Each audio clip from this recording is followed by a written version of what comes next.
Se da inicio a la audiencia oral y pública en la causa Reynal Alejandro sobre recurso de casación en los términos del artículo 465 y 468 concordantes del Código Procesal Penal de la Nación. Señora secretaria, por favor informe acerca de la presencia de las partes convocadas a esta audiencia.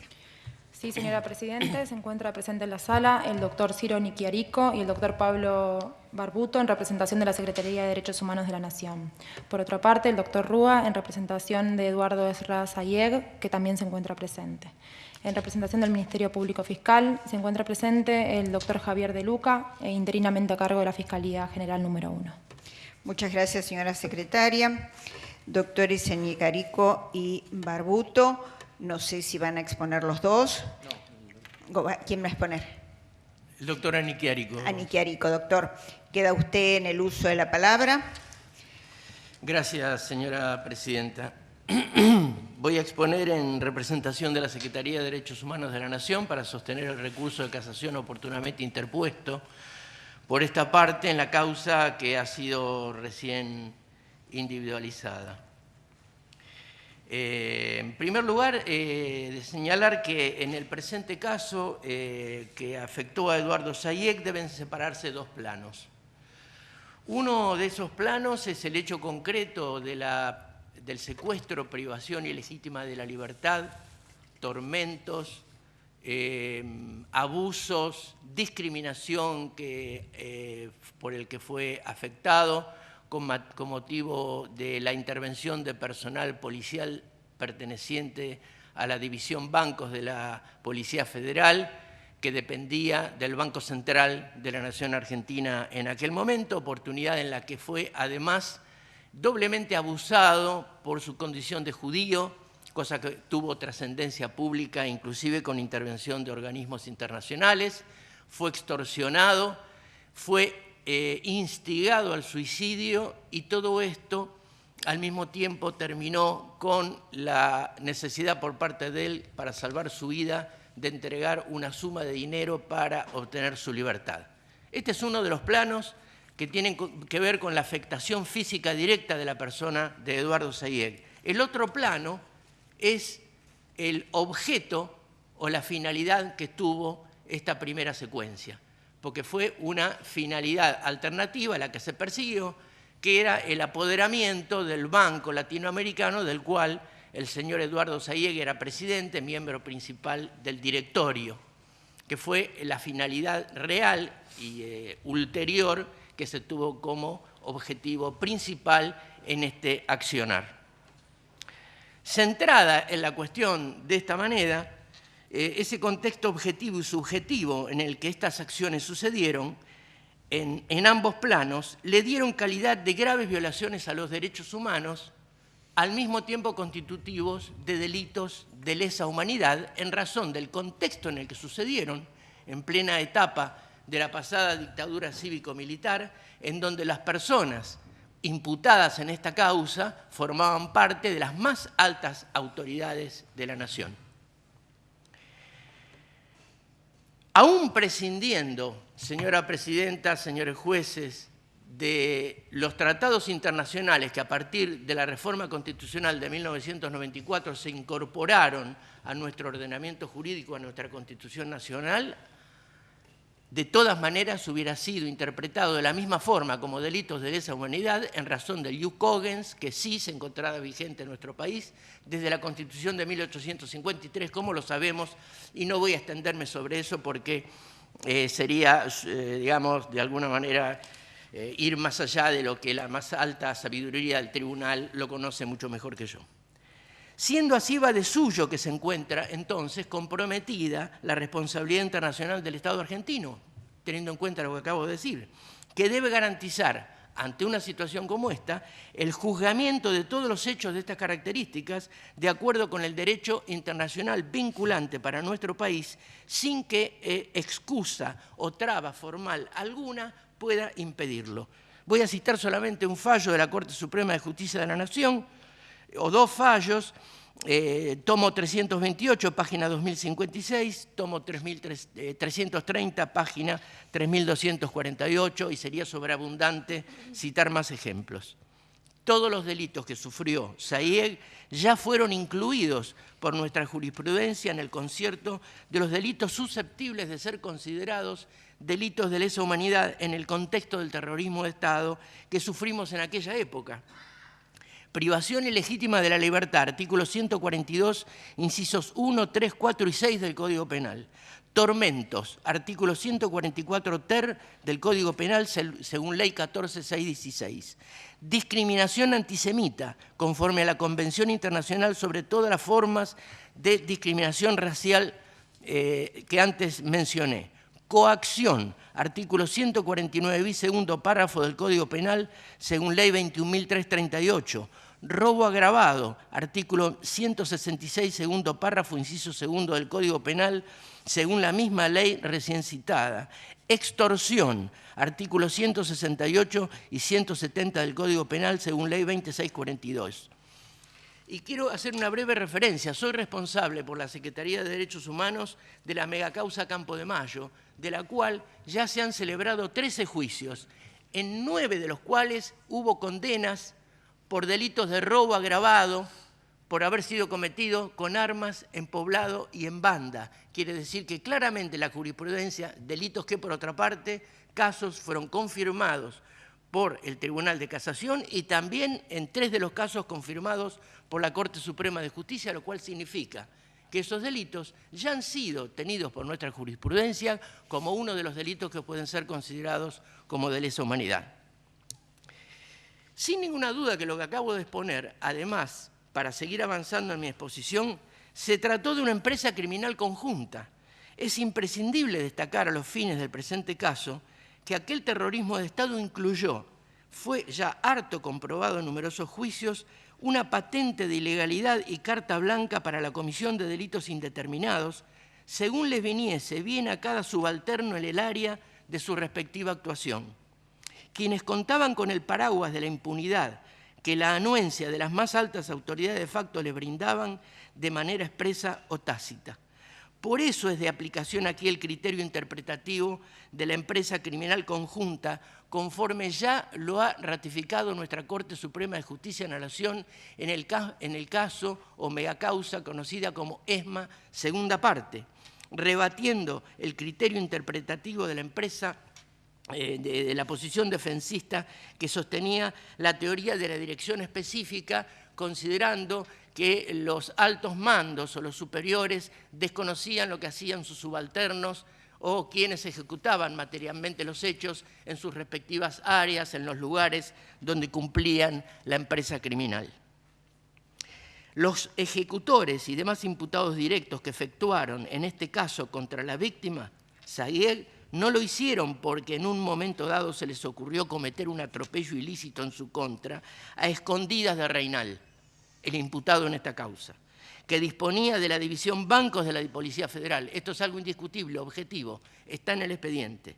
Y como puede ocurrir en los delitos comunes, habría desconocido lo que sus dependientes uniformados hicieron con Sayegh, sino que lo hicieron validos del paraguas de impunidad que los sostenía y al que pertenecían, entre ellos Alejandro Reynal, y a sabiendas además, tanto los policías que secuestraron y torturaron como Reynal, de que no habría reacción contraria por parte de las autoridades administrativas ni judiciales. Esa es la prueba de que se trató en esta causa de uno de tantos casos de empresas criminales conjuntas cometidas durante la pasada dictadura cívico-militar. Y por lo tanto Reynal formó parte de la fuente origen de los delitos ejecutados en esta causa que se investiga. ¿Cuáles son, dicho esto, señores jueces, las consecuencias? Las consecuencias es la obligación de protección y de reparación.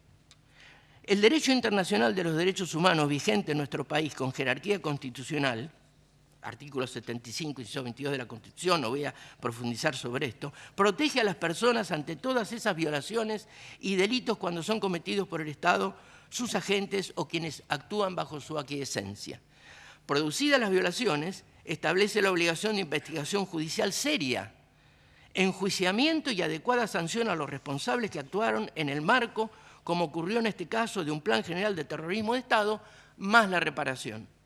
Entonces, si seguimos la clara jurisprudencia de la Corte Interamericana de Derechos Humanos, de los sistemas internacionales de derechos humanos de los que la Argentina forma parte, como también de nuestra propia jurisprudencia, todas perfectamente adecuadas al presente caso de Eduardo Sayegh, merece por parte del Estado, el nombrado, el cumplimiento no solo de los deberes de satisfacción o reconocimiento público.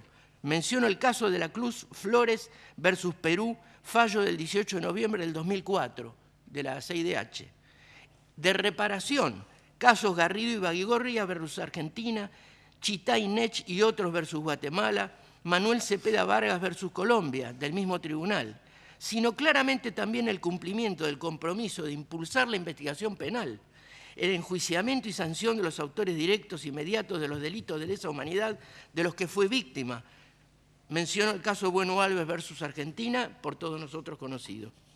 Es indiscutible entonces que aquí, señores jueces, abro comillas, se encuentra comprometida la responsabilidad internacional del Estado argentino que debe garantizar el juzgamiento de todos los hechos de esas características de acuerdo con el derecho internacional vinculante para nuestro país. Corte Suprema, cito fallos, tomo 328, página 2056, tomo 330, página 3248, y no voy a cansar con más citas en ese sentido. Pero aparte de todo lo que acabo de decir, señores jueces, se suma aquí una muy particular situación. Quiero resaltarlo, que en este caso se dan cita algunos extremos que lo colocan en una situación por demás particular e inquietante. El reclamo de Eduardo Sayegh cuenta con una posición ya asumida por el Estado argentino. Pido a BE especial atención a lo que sigue. Los delitos sufridos por Sayegh resultaron de una enorme trascendencia, temprana y categóricamente reconocidos, tanto por magistrados internacionales en ejercicio de la jurisdicción universal, cuando aquí reinaba la impunidad, como por altos dignatarios internacionales y después hasta por nuestras propias autoridades nacionales legítimas. Primero, el 29 de marzo de 1990, el entonces Procurador del Tesoro de la Nación, Carlos Alfredo García, en las conclusiones de su dictamen 85/90, expresamente dictaminó la invalidez de la resolución del Banco Central 15/81, por la que los aquí imputados habían dispuesto la revocación de la autorización para funcionar y la liquidación del Banco Latinoamericano del que era dueño Sayegh, resolución que fue el instrumento jurídico para la comisión del delito. García dijo que se imponía revocarlo y reparar a la víctima. 2.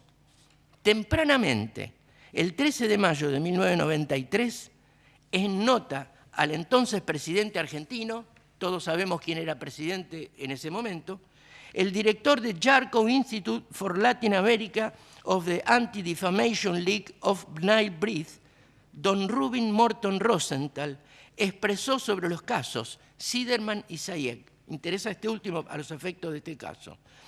Dijo, es mi anhelo que usted, se refería al entonces presidente, intervenga en ambos casos para que los mismos sean resueltos pronto, ya que tanto el señor Zimmerman y su familia como el arquitecto Sayegh llevan más de 13 años en su reclamo de justicia para que sean reparados por los delitos sufridos durante el periodo de la última dictadura militar.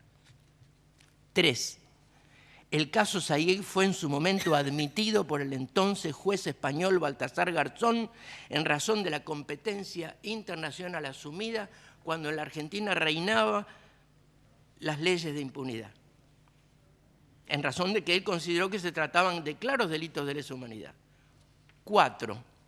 La Delegación de Asociaciones Israelitas Argentinas, DAIA, se comprometió expresamente ante Sayegh para que obtuviese justicia, por nota del 16 de abril del 2003, firmada por el entonces presidente de dicha entidad, doctor José Ergman, y su secretario, Julio Toker, se afirmó que, dirigido a Eduardo Sayegh, señalamos que la DAIA, en cumplimiento de su mandato comunitario de luchar contra el antisemitismo y la discriminación y de brindar apoyo y ayuda a quienes han sido víctimas de este flagelo, incluyó su caso en la representación que la entidad efectuará ante el magistrado español Baltasar Garzón.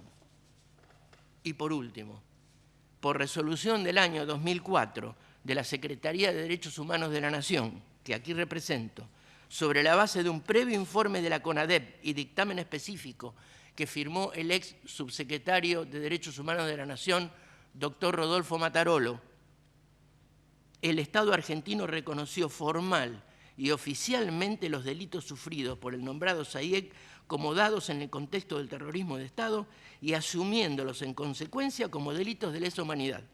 Oportunidad en la que se enfatizó también que esos delitos sumaron un especial ensañamiento dada la condición de judío de la víctima. De esa decisión se desprendió que la Secretaría de Derechos Humanos se presentara en este proceso en calidad de querellante conforme a los artículos 82, siguientes y concordantes del Código Procesal Penal de la Nación, aún vigente, que los tribunales no estuvieran en tal carácter, y lo cual explica que también que yo esté hablando aquí en este momento frente al excelentísimo tribunal. Todos esos extremos tienen un peso contundente, a la vez que el universo delictivo que se conjuga en este caso, ya referido, está previsto en la ley penal positiva, como lo leí hace un rato. No se trata de hipótesis que deben estudiarse o investigarse o respecto de los cuales no haya jurisprudencia ya firme en la República Argentina. Secuestros, robos, violaciones, discriminación, extorsión, etc. Las materialidades ilícitas, sentado lo anterior, es imprescindible avanzar un tanto más en el análisis de por qué nosotros sostenemos nuestra querella y recurrimos en casación ante vuestra excelencia.